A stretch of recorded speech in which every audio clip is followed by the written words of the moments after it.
Question number 10. Explain triangle ABC congruous to triangle FED. देखिए हमें ये बताना है कि जो ट्रायंगल दिया हुआ है ये क्यों कॉन्ग्रेस है। क्योंकि यहाँ देखिए यहाँ पर एंगल ए दिया हुआ है एंगल एफ के बराबर, एंगल बी दिया हुआ है एंगल ई के बराबर और साइड बी सी दिया हुआ है ई डी के बराबर। मतलब कोई भी दो एंगल, देखिए यहाँ पर ये एंगल दिया, यहाँ नहीं दिया, लेकिन साइड ये इक्वल है। अगर यही साइड यहाँ पर इक्वल दिखाता और इसके इक्वल यहाँ दिखाता तो ये कॉन्ग्रेंस आसानी से हम कह सकते थे। लेकिन क्या संभावना है कि ये कॉन्ग्रेंस होगा? तो चलिए पहले हम लिखते हैं कि दिया हुआ क्या क्या चीज़ें। तो सबसे पहले देखिए given that angle A B C is equal to angle, देखिए A B C that means right angle है, तो इसके इक्वल टू हो जाएगा डी ई एफ, ये भी राइट एंगल, तो is equal to angle D E F या एफ ई डी हमने लिखा है इसे, तो इसे इक्वेशन 1 मान लें। दूसरा देखिए, दूसरा क्या है? दूसरा है ये वाली एंगल, तो इस एंगल को भी लिखते हैं एंगल बी ए सी, ये किसके बराबर है? ये देखिए यहाँ मार्क किया हुआ है, इसके बराबर है, तो इसे हम लिखेंगे angle E F D, angle E F D, तो ये एंगल भी बराबर है। तीसरी चीज़ क्या दी हुई है? ये साइड बी सी और ये साइड डी ई, ये भी आपस में इक्वल है। Also given that B C is equal to E D. लेकिन इससे हमारा प्रॉब्लम सॉल्व नहीं हो रहा है, हम कॉन्ग्रुएंसी प्रूफ नहीं कर पा रहे हैं। तो देखिए यहाँ पर ये साइड का हम फायदा अगर उठाएं तो ये एंगल है, यहाँ पे भी ये एंगल है, ये दोनों एंगल, ये एंगल और ये दोनों एंगल अननोन है। अगर ये दोनों सेम हो जाए तो बात बन जाएगी। तो क्या ऐसा हो सकता है क्या? हाँ जी, हो सकता है। क्योंकि देखिए जो एंगल सम प्रॉपर्टी ट्रायंगल का क्या कहता है, 180 होता है।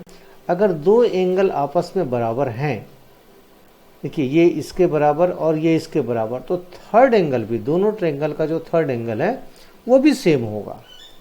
ये हमारी प्रॉपर्टी है, इसे हम सॉल्व करके भी देख सकते हैं। तो हम यहाँ पे देखिए पहले मार्क करते हैं ये एंगल और ये एंगल को, ये एंगल भी इक्वल होगा। क्यों होगा?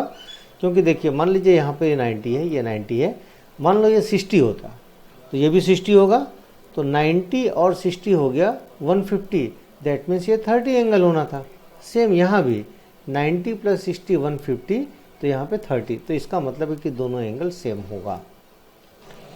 ये क्लियर हो गया? तो इससे पहले हम लिख लेते हैं, तो यहाँ लिखते हैं the two angles of triangle A B C are equal to the two respective angle of triangle FED, also the sum of the all interior angles of a triangle is 180 degree. ये हमें मालूम है। तो इससे clear हो गया कि जो थर्ड एंगल है, यानी कि जो थर्ड एंगल हमने शो किया है ये भी इक्वल होगा। तो लिख लेते हैं therefore third angle of both triangle will also be equal in measure. तो इन एंगल के हम नाम लिख लेते हैं B C A, angle B C A is equal to हो जाएगा एंगल ई डी एफ, तो एंगल ई डी एफ, इसको हमने इक्वेशन 4 मान लिया। अब देखिए यहाँ पर ये राइट एंगल है, यहाँ भी ये राइट एंगल है, दोनों एंगल के बीच का जो साइड है ना, यहाँ डी ई और यहाँ बी सी, ये भी इक्वल दिखा रहा है, तो इसे भी मार्क कर लेते हैं, ये इक्वल हो गया। तो अब क्लियर दिख गया हमें कौन सी कॉन्ग्रुएंसी कहलाएगी अब, एंगल साइड एंगल। तो इसे बस अब हमें लिखना है।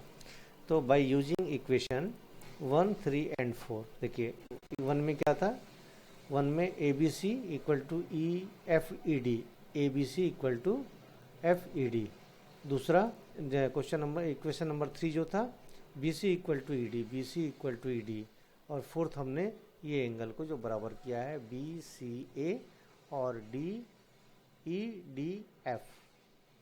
तो अब हम कह सकते हैं कि triangle ABC congruous to triangle FED by AS a criterion, angle side angle criterion।